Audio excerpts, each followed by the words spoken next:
A ver si la tecnología nos ayuda. Creo que sí.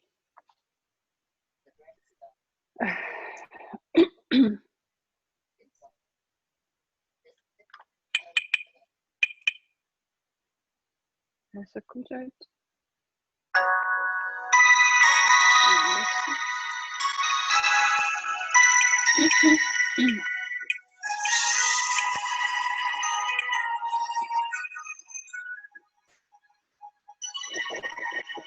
Perdida andaba yo,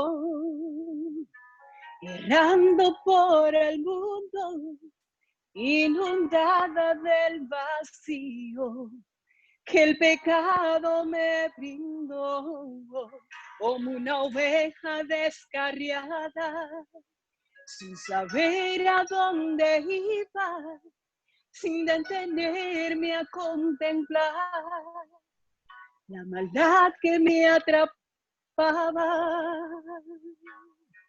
Pastor de mi corazón, con voz fuerte me llamabas. Cuesta arriba, cuesta abajo, no te cansabas en buscarme. Y allí, enredada en los espinos, y en el lodo cenagoso de sombras, me encontraste, me libraste, me limpiaste y me amaste. Gracias a ese buen pastor que nos busca cada día. No importa dónde estemos, Él va en busca tuya y mía también. Mis heridas sanas tú, con tu amor y tu ternura, a pesar de las ofensas que en mi vida pueda haber.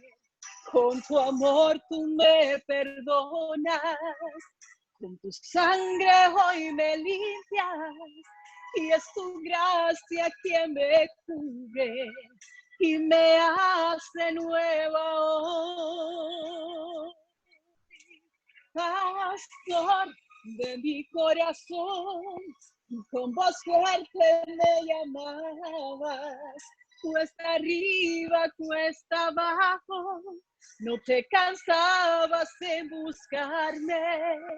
Y allí, enredada en los espinos, y en el lodo cenagoso del valle de sombras, me encontraste, me libraste, me limpiaste y me amaste. Y en momentos de oscuridad, en los escombros y estragos de mi vida, de cuando el buen pastor su vida dio por mí, extendió tu mano y me hizo subir. Pastor de mi corazón, con voz fuerte me llamabas. Cuesta arriba, cuesta abajo, no se cansaba en buscarme. Y allí, enredada en los destinos, y en el lodo cenagoso del valle de sombras, me encontraste, me libraste, me limpiaste y me amaste.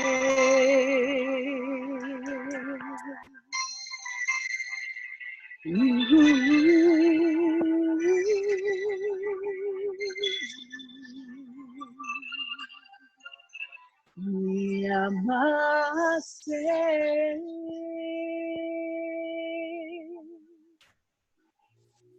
Amén, amén. Gracias por tu amor. Dios siga bendiciéndote grandemente, Mirna. Que sigas utilizando tu talento para alabar y glorificar el nombre de nuestro Dios. El tiempo que resta es para nuestro pastor Mario Rondón. Ya estamos preparados para escuchar palabra de Dios. Pongamos en sintonía nuestras mentes para poder entender el mensaje que Él nos trae esta noche. Pastor Rondón, el tiempo es suyo. Gracias, hermano Máximo. Un saludo para todos y todas quienes se han conectado en este momento por la gracia de Dios. Qué bendición que podemos continuar con esta serie de estudios. Y hoy queremos estudiar un tema sumamente importante a la luz de la Biblia, a la luz de la profecía. Y sobre todo un tema que despierta la atención y capta el interés en los días que nos ha tocado vivir. Porque vamos a hablar acerca del anticristo y su marca, acerca del anticristo y su marca. ¿Qué nos dice la Biblia con relación a este importantísimo tema? Cuando nosotros vamos a la Biblia, especialmente al capítulo 13 del libro del Apocalipsis, donde se leyó la lectura bíblica hace unos momentos, aquí se describe a la bestia o al anticristo no como un poder ateo, como es creído por la mayor parte del mundo religioso. Incluso cientos y cientos de libros se han escrito, decenas de películas se producen también, queriendo mostrar al anticristo basado en las creencias que tienen algunos religiosos, que no es exactamente lo que dice la Biblia.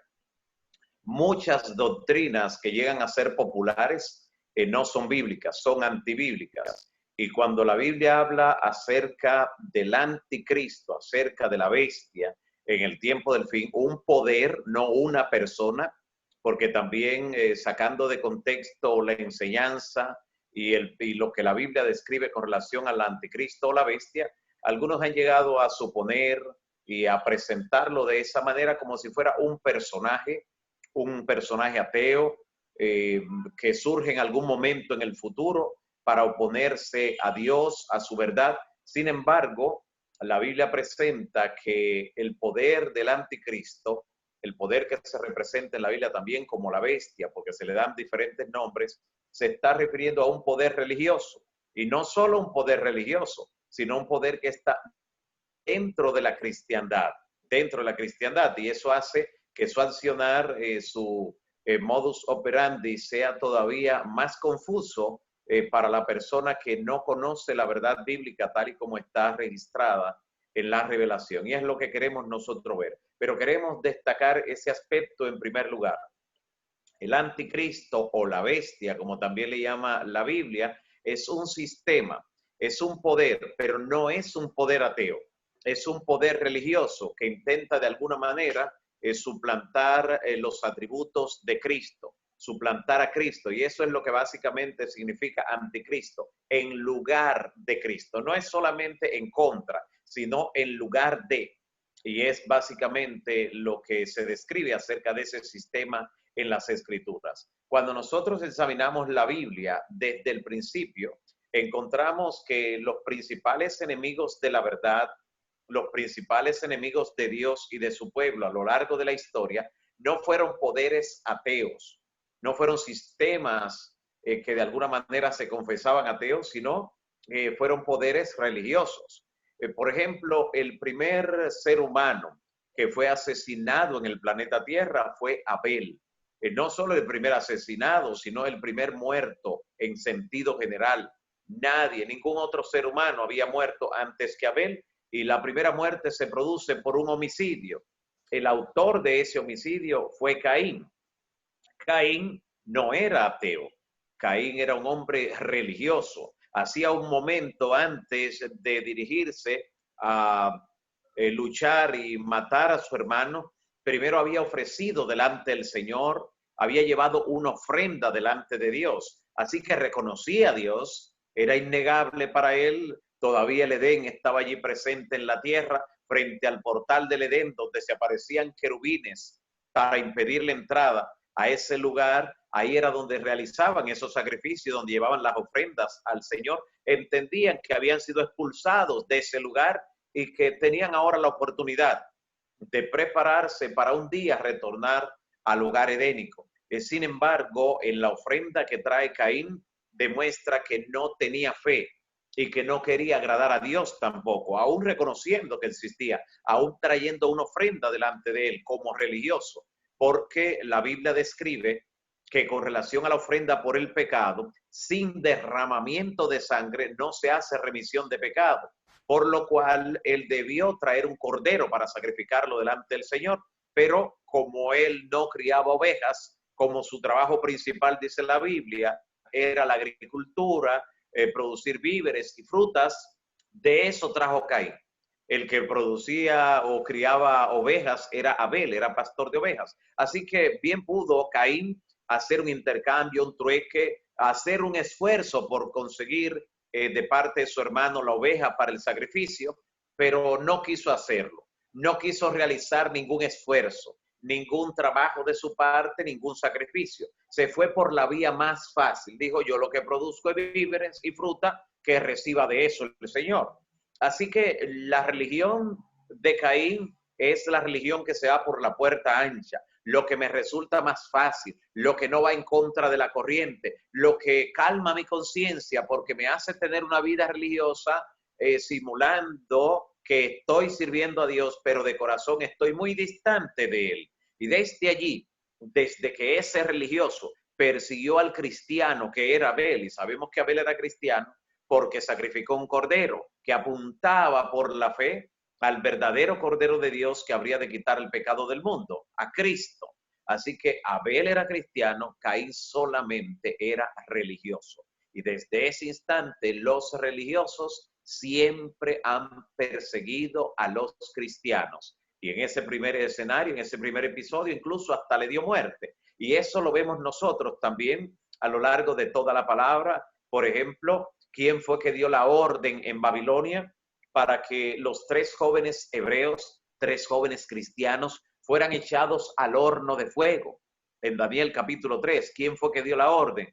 ¿Fue acaso un sistema, un poder o una persona atea? De ninguna manera, pero sí una persona, un sistema, un poder tan religioso que había levantado una imagen de oro, dice la Biblia, de 60 codos de alto y 6 de ancho. Allí ya hay 66. Y cuando usted ve el número de los instrumentos de música que se sonaban para producir la adoración a esa imagen, va a encontrar que también eran 6 instrumentos. Allí se completa 666. Interesante. Una imagen que se levanta para ser adorada. Un sistema, un poder muy religioso. Y un rey muy religioso decretó que estos 3 jóvenes que no quisieron adorar la imagen, la estatua, la escultura de oro, porque representaba la idolatría, la adoración pagana, ellos por su fidelidad a Dios fueron echados al horno de fuego. Pero dice la palabra que el fuego se neutralizó al caer los 3 jóvenes y se apareció una 4ª persona que fue visible por el rey Nabucodonosor porque con el rostro desencajado preguntó, pero ¿no fueron 3 los que echaron dentro del horno? Dice, sí, fueron 3 por tu orden. Dice, pero yo veo 4 y el semejante del cuarto es semejante al Hijo de Dios. Algunas versiones dicen al Hijo de los dioses, porque no pueden entender cómo un rey pagano fue capaz de reconocer al Hijo de Dios en esta 4ª persona.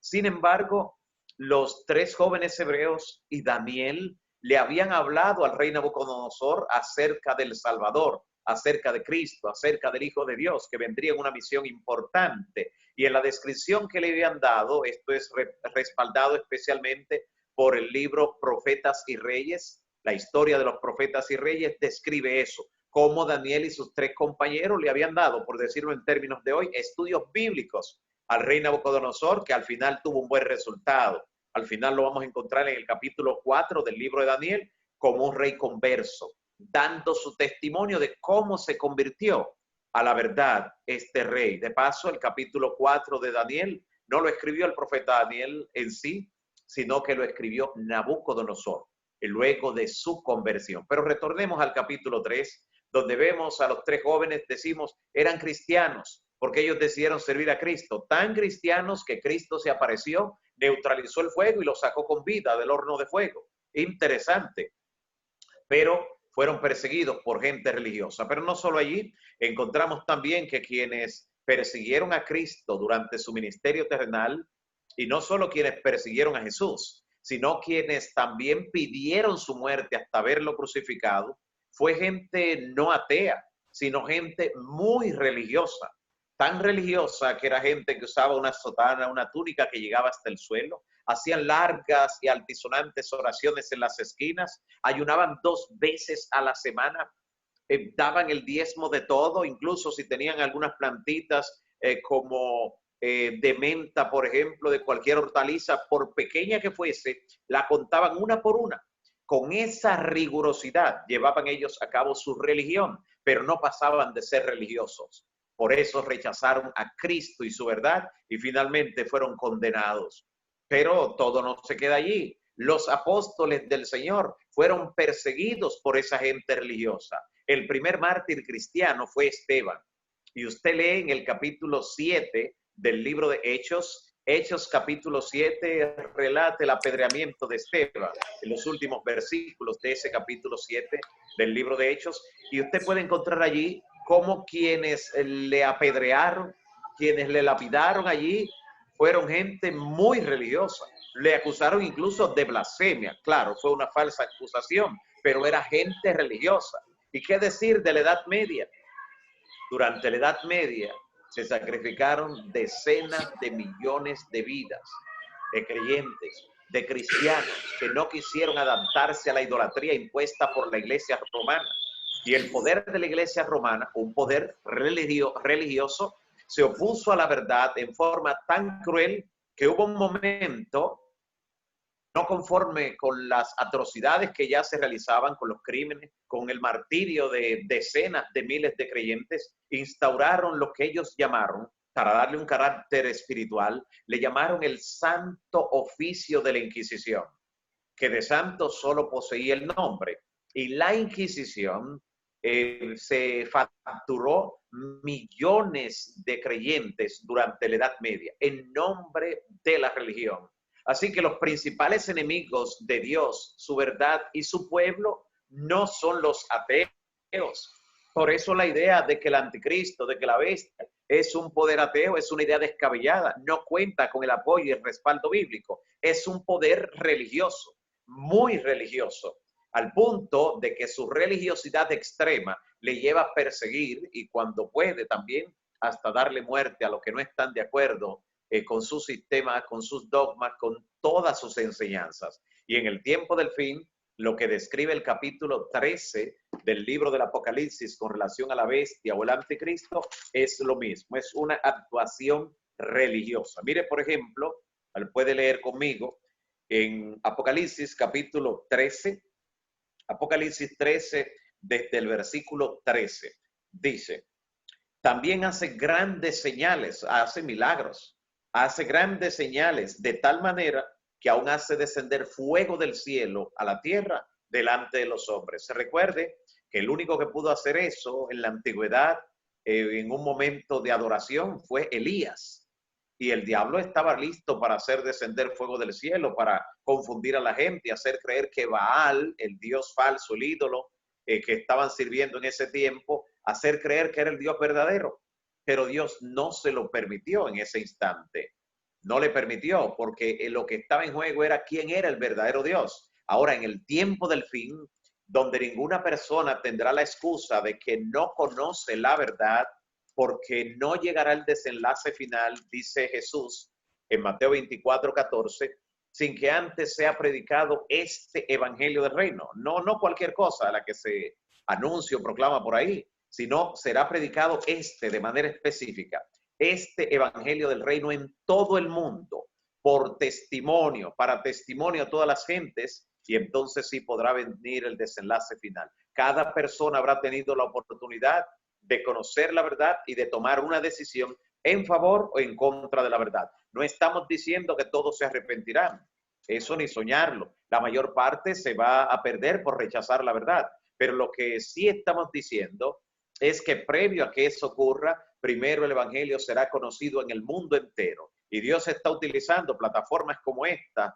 y todos los medios digitales, todas las redes, para difundir la verdad y llegar a lugares donde no había llegado antes. Y el mismo contexto de lo que ocurre en el mundo actualmente ha preparado el corazón de mucha gente, lo ha sensibilizado para que Dios pueda llegar a él o ella con su mensaje de salvación. Pero sigue diciendo Apocalipsis en el capítulo 13, ahora en el versículo 14, refiriéndose al sistema de la bestia o el anticristo, y engaña a los moradores de la tierra con las señales que se le ha permitido hacer en presencia de la bestia, mandando a los moradores de la tierra que hagan una imagen de la primera bestia que tiene una herida mortal pero que revivió.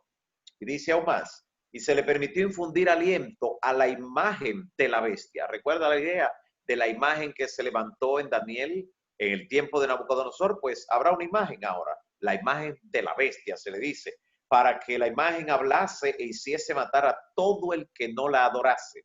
Y hacía que a todos, pequeños y grandes, ricos y pobres, libres y esclavos, se les pusiese una marca en la mano derecha o en la frente, y que ninguno pudiera comprar ni vender. Note que está hablando de un sistema que políticamente tiene dominio, porque da órdenes globales, que en el plano religioso es capaz de aquel que no la adore, dar primeramente una orden para que no pueda comprar ni vender, cancelarle su número de cuenta o sus números de cuenta, cancelarle todo lo que le pueda dar acceso a las finanzas a nivel global. Pero no solo eso, dice que ninguno pudiese comprar sino el que tuviese el nombre, la marca o el número de su nombre. Sumamente importante. Es un sistema que actúa en el mundo político, en el mundo religioso y también en el mundo económico. Tendrá sus tentáculos sobre todas las áreas principales del dominio global. Ahora, la Biblia, cuando está describiendo este poder de la bestia o el anticristo, presenta ahí en el mismo libro de Apocalipsis, en el capítulo 13, que es un poder que habla blasfemias, que tiene nombres de blasfemia, dice de manera recurrente. ¿Y qué cosa es blasfemia? Cuando buscamos identificar ese sistema, ese poder. ¿Qué cosa es blasfemia?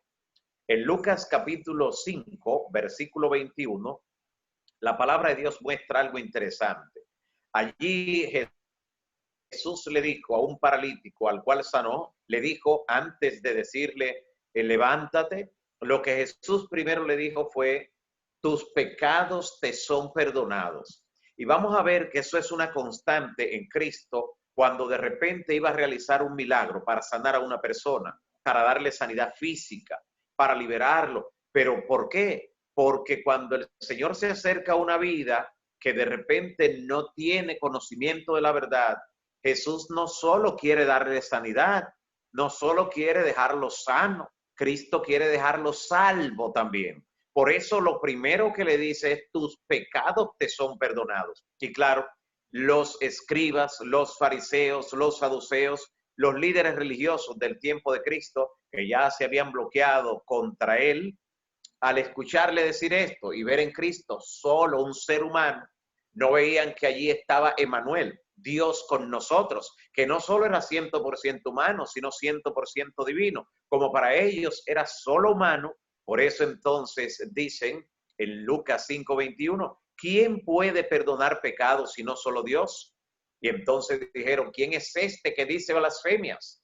Porque cuando un ser humano pretende tener la prerrogativa, el poder de perdonar pecados, eso es una blasfemia. Pero en el caso de Cristo no era blasfemia porque él era 100% humano y 100% divino. Tiene poder para perdonar pecados y para todo, es todopoderoso.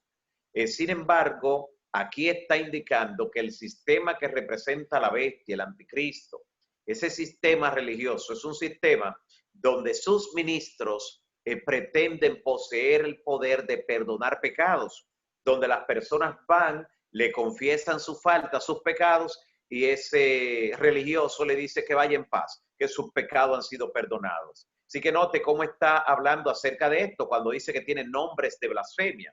Pero no solo esto.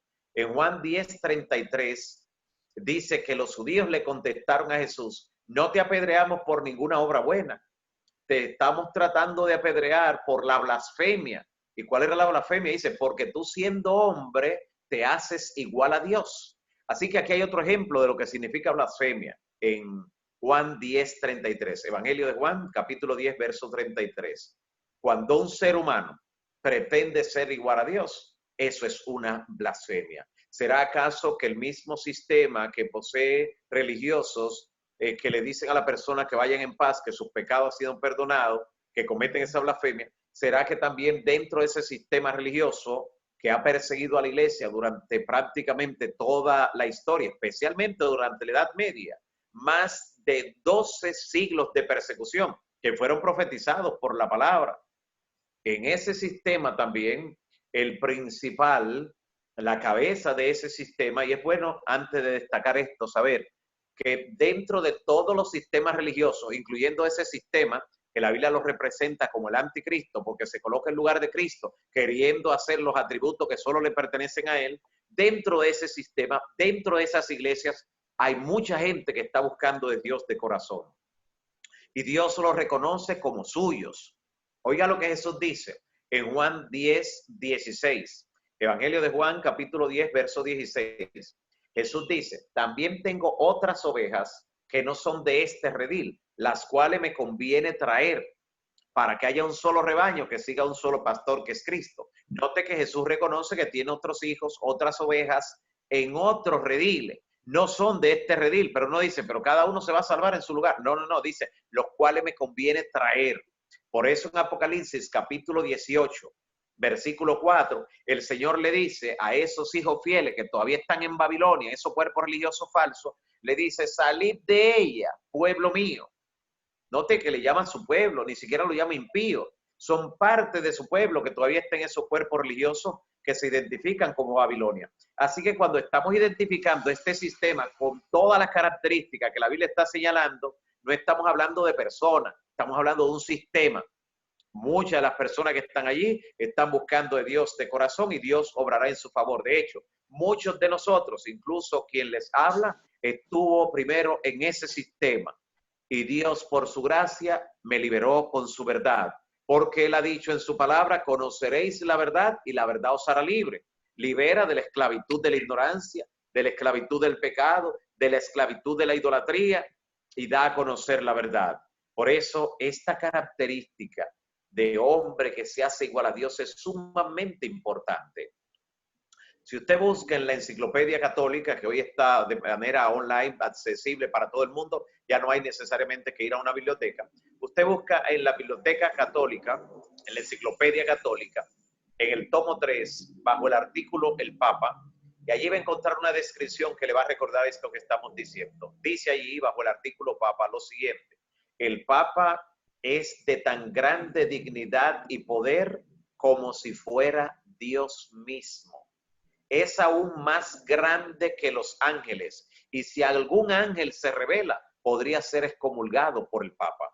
Noten semejante pretensión. Por eso la Biblia da características para identificar este sistema, que todo, absolutamente todo lo que presenta la profecía se ajusta perfectamente al accionar, incluyendo la persecución en la época medieval que ese sistema hizo contra los creyentes que no se adaptaron y no quisieron seguir sus dogmas, no quisieron cometer idolatría, porque dentro del accionar del sistema del anticristo, dijo Daniel, en Daniel capítulo 7, versículo 25, que ese sistema pensaría en cambiar los tiempos y la ley. Y claro, la ley de Dios fue drásticamente alterada por ese sistema de la iglesia romana. Usted busca la ley de Dios en la Biblia, por ejemplo, en Éxodo 20, del 3 al 17. En Éxodo 20 usted encuentra los 10 mandamientos tal y como Dios lo entregó, escrito por el dedo divino, en tablas de piedra, para que fueran inmutables. Pues usted va a encontrar en el catecismo otros 10 mandamientos. Va a encontrar similitudes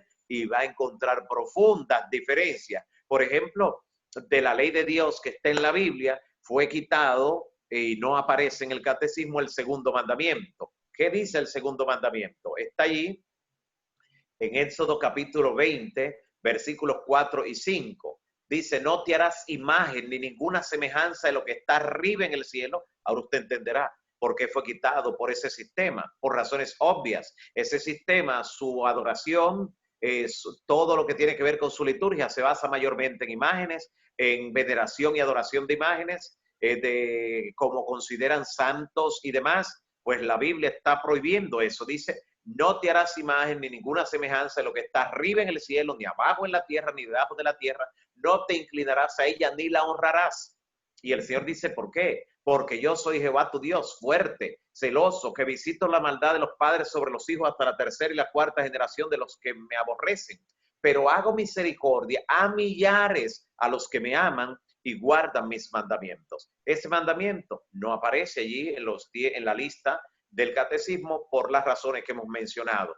Otro mandamiento que fue quitado es el mandamiento número 4 de la ley de Dios, que dice, acuérdate del día de sábado para santificarlo. Y claro, fue quitado también por razones obvias. El sistema de la iglesia romana durante la Edad Media, con la ayuda de Constantino en Roma, por eso la iglesia, su apellido es romano, no cristiano, sino romano, ¿no? Vea ese punto. En el año 321 realizó el cambio del día de reposo. La primera ley dominical que hay en la historia universal entera, usted la encuentra, fue dada por Constantino, ahí en Roma, el 9 de marzo del año 321.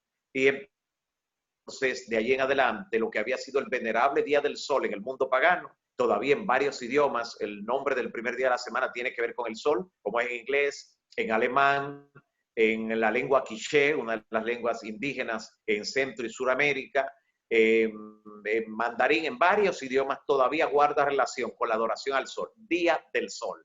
Pues ese día sustituyó el que había sido el día de reposo del Señor a lo largo de la historia. Y en la Biblia, como vemos que Jesús, los apóstoles, María y todos los demás también observaron, respetaron de acuerdo al mandamiento, como establece la palabra. Así que por eso fue quitado, porque como hicieron el cambio, tenían que anularlo de la ley para no tener presente y pendiente que hicieron el cambio en contra de lo que dice la Biblia.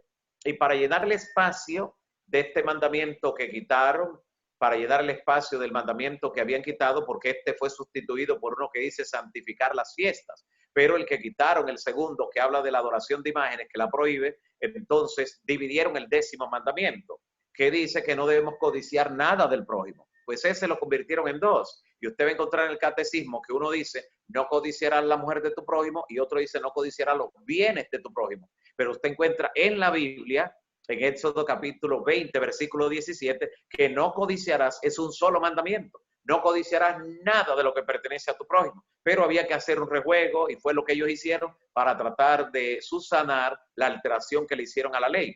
Pues en Daniel 7:25 anticipó con siglos de antelación que ese sistema iba a cambiar los tiempos y la ley, y que perseguiría al pueblo de Dios, a los santos del Altísimo, y que serían entregados en su mano por tiempos y la mitad de un tiempo. O sea, por 1260 días, que en profecía equivalen a 1260 años. Característica que se cumplió también en el poder romano, porque en el año 538 es donde comienza la supremacía papal, donde ya sin obstáculo comienza a dominar en todo el mundo antiguo, en el año 538, exactamente el 10 de febrero de ese año, y 1260 años después, como presenta la profecía en varios lugares, 1260 años, ni un día más ni un día menos, el 10 de febrero del año 1798, ese poder colapsa, recibe una herida mortal. Claro, la Biblia dice, en ese texto que fue la lectura bíblica, en Apocalipsis 13:3, que esa herida mortal sería sanada. Y por eso vemos una recuperación de ese sistema romano en las últimas décadas. Sin embargo, en 1798, el 10 de febrero, el mariscal francés Louis Alexandre Berthier, por orden de Napoleón Bonaparte en su política de expansión y como continuación de la Revolución Francesa, tomó prisionero al Papa Pío VI y llegó a Roma. Llegó ahí el mismo día que él estaba celebrando el aniversario de su coronación, y le quitaron el cetro, el anillo y la corona, todo lo que representaba poder, y fue llevado al exilio, Pío VI, donde murió allí estando en el exilio. Note cómo la profecía se cumplió dramáticamente en cuanto al tiempo de duración de esa etapa tan larga. 1260 años. Por eso es que la Biblia no habla de una persona, habla de sistemas, de poderes que pueden estar encarnados por diferentes personas en diferentes momentos de la historia. Y con relación a ese sistema dice que se recuperará para la parte final de la historia jugar un papel sumamente interesante. En Primera de Juan, capítulo 4, versículo 3, se da otra característica sobre el anticristo. Vamos a ver esta última ya, por hoy. En Primera de Juan 4, 3 dice que el anticristo no cree que Jesús vino en carne. El anticristo dice no cree que Jesús vino en carne. ¿Y cómo así? Bueno, recuerde que José no fue padre de Jesús, sino de crianza. Que José no intervino en lo que tuvo que ver con la procreación de Cristo, sino que Jesús fue concebido por obra sobrenatural del Espíritu Santo y Jesús fue implantado en el vientre de María, en el vientre de la Virgen María, fue implantado Cristo allí. Así que allí comienza a crecer en su condición prenatal y lo único que conecta a Cristo con la humanidad, ya que no tuvo un padre humano, lo único que lo conecta con la humanidad es María. María.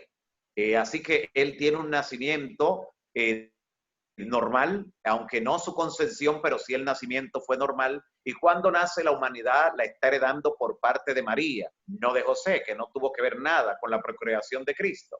Pero ¿qué ocurre? Dentro del sistema de la Iglesia romana también se enseña lo que se conoce como la doctrina, el dogma de la Inmaculada Concepción de María. Fue proclamada esa creencia o ese dogma en la década de 1860, o sea, no tiene ni siquiera 200 años ese dogma que fue proclamado por Roma. Mediante ese dogma, ellos creen que María no tuvo un nacimiento normal.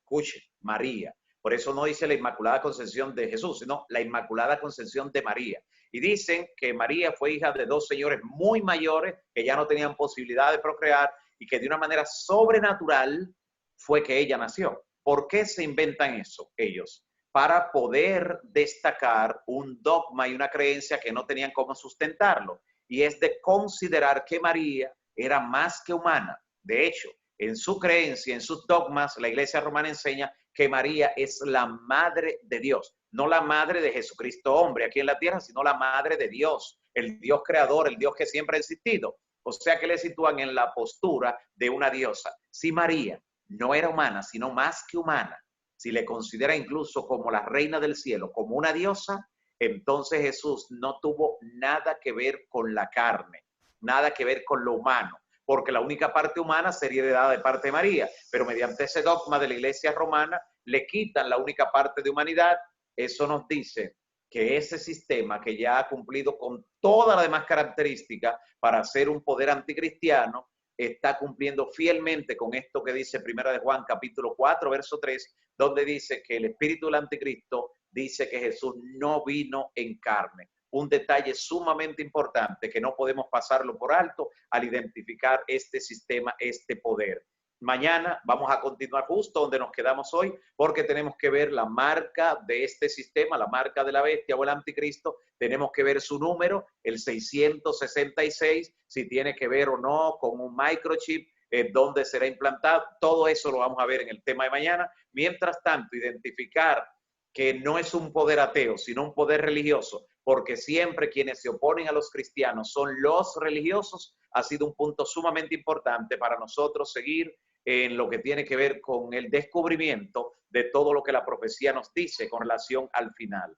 Que Dios pueda bendecirle, que Dios pueda seguirle descubriendo la verdad ante sus ojos, porque Jesús dijo, conoceréis la verdad y la verdad os hará libres. Dios les bendiga. Amén. Dios le bendiga, pastor. Amén. Excelente. Amén. Confirmamos, pastor. Teníamos entendido que usted tenía un inconveniente el día de mañana, un compromiso que no sería con nosotros. Mañana martes. ¿Qué me dice? Sí, correcto, correcto.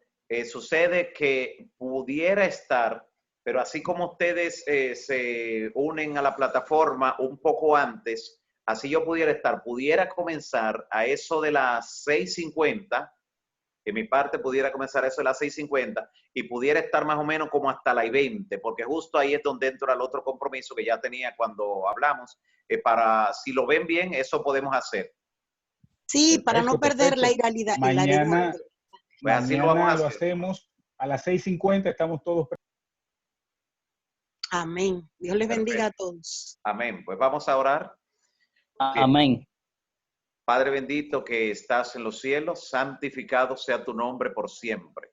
Gracias, Señor, te damos por tu palabra. Gracias por todo lo que ella nos revela. Y gracias, Señor, porque has decidido dar a conocer estas cosas a muchas personas que posiblemente no la tenían en su nivel de comprensión. Otros posiblemente ni siquiera habían escuchado, algunos de los amigos o amigas. Pero sabemos, Señor, que tú has decidido revelarle estas verdades para que sean libres en Cristo Jesús, para que puedan tomar decisiones conscientes en base a lo que es el llamado final que tú haces a la humanidad y especialmente a los hijos e hijas que están dispersos y que tú quieres traer a tu redil antes de que sea tarde y antes de que concluya la gracia. Te rogamos, Señor, que sigas asistiendo a cada persona que ha solicitado la oración en favor suyo o en favor de amigos, familiares, compañeros de estudio, de trabajo, vecinos.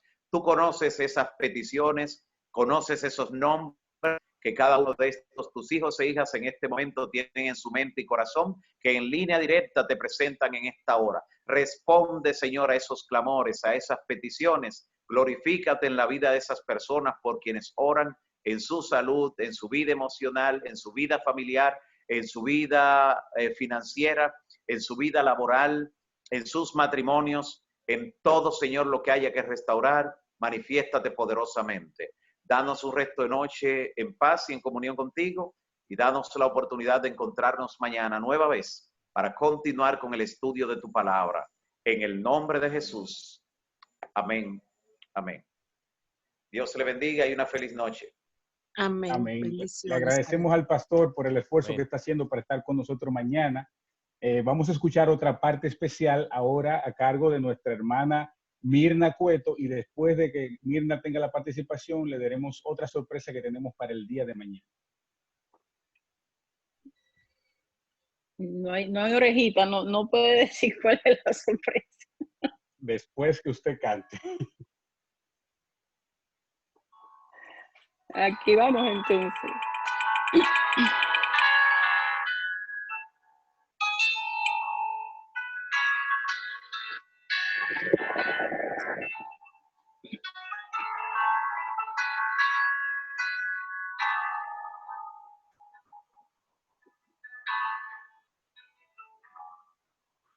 Si notas que aprendí a andar sola, si notas que aprendí a vivir sin ti, si notas algo así, que solo dependo de mí, si notas que las cosas importantes perdí por hacer todo a mi modo. Si notas algo así, solo dependo de mí. Corrígeme y hazme ver. Hazme entender que no estoy bien. Y háblame. No me dejes continuar, háblame que es por mi bien, y háblame y hazme saber que yo estoy mal, y háblame, por favor corrígeme, y aunque duela hazme volver al camino donde un día camine, Dios háblame.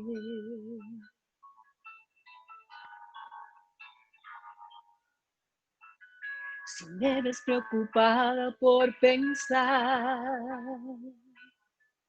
en tantas cosas que quiero lograr, si solo pienso en mí y ya no pienso en ti, Si notas que la fama me hizo cambiar y que ya no soy la misma al hablar, si notas algo así, no me dejes seguir. Corrígeme y hazme ver.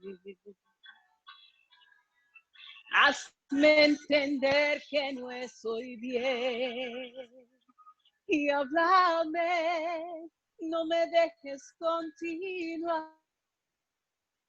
Hazme que es por mi bien. Y háblame y hazme saber que yo estoy mal. Y háblame, por corrígeme. Y aunque duela, hazme volver al camino donde un día camino. Dios, háblame. Muchos se han olvidado que la gloria es para ti. Pero si esto me pasa, yo prefiero no seguir. No seguir. Y háblame, no me dejes continuar. Háblame que es por mi bien. Y háblame y hazme saber que yo estoy mal. Y háblame, por favor, corrígeme. Y hazme una vez volver el camino donde un día caminé. Dios, háblame, no me dejes continuar. Háblame que es por mi bien. Y háblame y hazme saber que yo estoy mal. Y háblame, por favor, corrígeme. Y hazme bien volver a ti, donde un día muy lejano camine. Dios, háblame. Dios, háblame.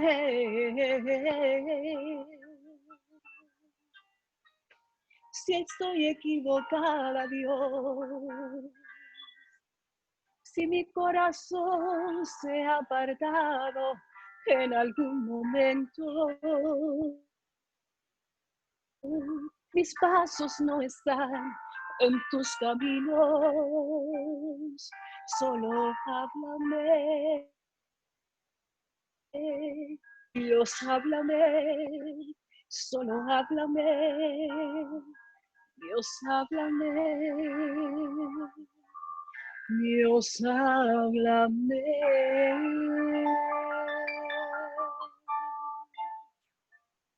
Que el Señor nos hable en esta noche y cada día de nuestras vidas.